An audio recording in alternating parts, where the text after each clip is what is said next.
Crisis Radio. Now we've got to keep moving here to catch up with these events, so we're ready for what may happen. First of all, this entire bin Laden story, completely manufactured. I don't have time or interest to engage in literary criticism of the quality of fiction writing and creative writing of this sort. The basic idea is that Obama has been, the basic fact is that bin Laden has been dead since the year 2001, 2002, probably died of kidney failure. Since then, we've had a series of doubles. These doubles do a number of things. They issue audio and videotapes. Those are usually dictated in terms of contents and timing by the needs of the U.S. British intelligence communities. For example, one in October 2004, issued by bin Laden, was very helpful in getting Bush reelected when that was not at all a certainty. The one that I always found funniest was the October 2007 one, which showed a bin Laden with a very dark beard. It looked like he dyed his beard. In the coloring, generally, the eyebrows that he had, he looked a little bit like Groucho Marx. So that was obviously a different double. In other words, it's a parade of people who don't look the same. We've had thin ones, fat ones. We've had the Osama the Gaunt, Osama the Stout, the Angry, the Brilliant, whatever it is. However, there's also a function going on that's a little bit deeper.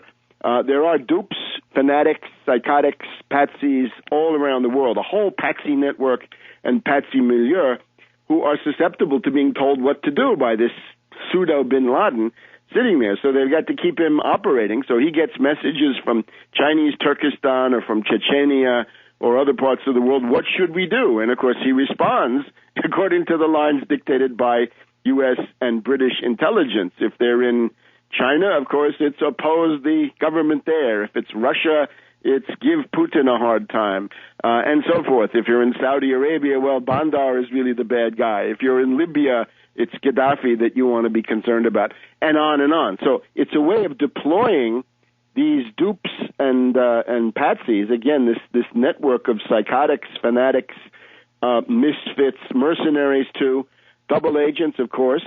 Some of them know that they're talking to a fake figure, but you get the idea.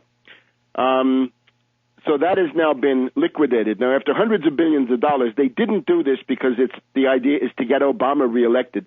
Anybody who starts analyzing these events in terms of the short-term to medium-term political needs of Obama is crazy and has learned absolutely nothing.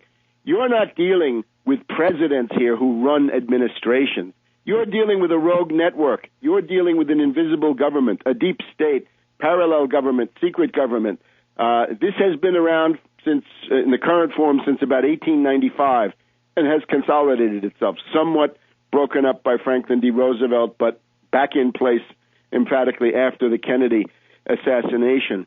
And they don't do it for the humanitarian desire to help Obama. This is strategic desperation. The reason for this is what I've told you. It is geopolitics. It is you have an empire and you have countries that are trying to get out from under the empire. The jailbreak is on. Countries are trying to bolt from the Anglo-American empire. Right now, the main focus I think that they're most worried about is the Pakistan-Saudi Arabian alliance. That's the target.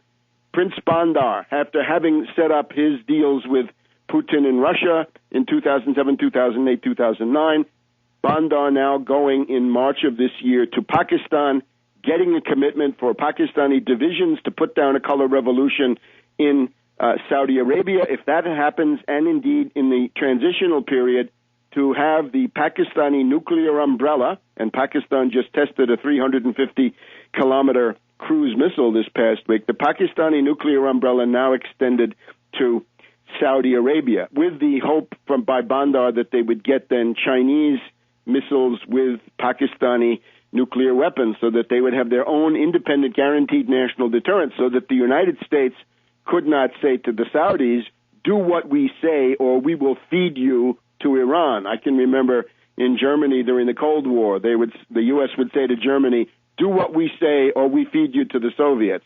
We'll sell Berlin to Russia. Well, nothing has changed, the predicates, but the method is the same. So the target is Pakistan, and the goal is to smash up this attempt to have an alliance between Pakistan and Saudi Arabia. And, of course, the longer-term goal is to partition Pakistan, Sindh, Punjab, Pashtunistan, Baluchistan. Main goal, no energy corridor, no development of the port of Gwadar, no pipeline from Iran into China going through Pakistan, no pipeline from the port of Gwadar also going up and into China. Now, for most people, this is peaceful economic development. It's the alternative to war from any sane point of view. Right? Economic development is how you get away from war, but not from the point of view of the crackpot U.S.-British elite. Now, the crisis between the United States and Pakistan, therefore, takes center stage. It is shocking to know that the U.S. has unleashed Predator drones once again over Pakistan on Thursday, killing a dozen people. And, of course, who were they? Well, of course, they're supposedly terrorists. The U.S. does this.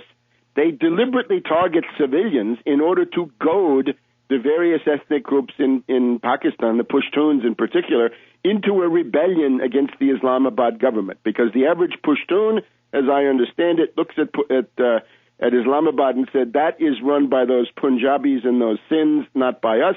Baluchistan sees it more or less the same way. Look for lots and lots of Predator drone strikes in Baluchistan and in Pashtunistan to goad these people into a frenzy of rebellion, and that is the goal. So the Pakistani military should be demanding and enforcing a complete halt on all of these Predator drone strikes. We do have a tremendously rapidly escalating tension here. There are today, Friday prayers in Pakistan, lots and lots of protests. We have the Jamaat Islami out in force protesting the interference, the raids, the violation of sovereignty, and this constant policy of Predator drones. The Pakistani rhetoric has escalated, essentially because this Patsy double operation was found in the city of Abbottabad, near the military academy, of course. Well, that shows that Pakistan was complicit, doesn't it? Well, of course, the U.S. and Pakistan have been jointly running this Patsy double operation, trying to, again, use Obama to issue tapes that the U.S. wants, and also to issue these instructions to various Patsies and psychotics and fanatics around the world who might believe it, to try to maintain control of the Patsy milieu, as I describe in 9/11 synthetic terror made in USA. So the Pakistani Foreign Secretary Bashir says this is a basic miscalculation. It is a wrong hypothesis. That was a couple of days ago.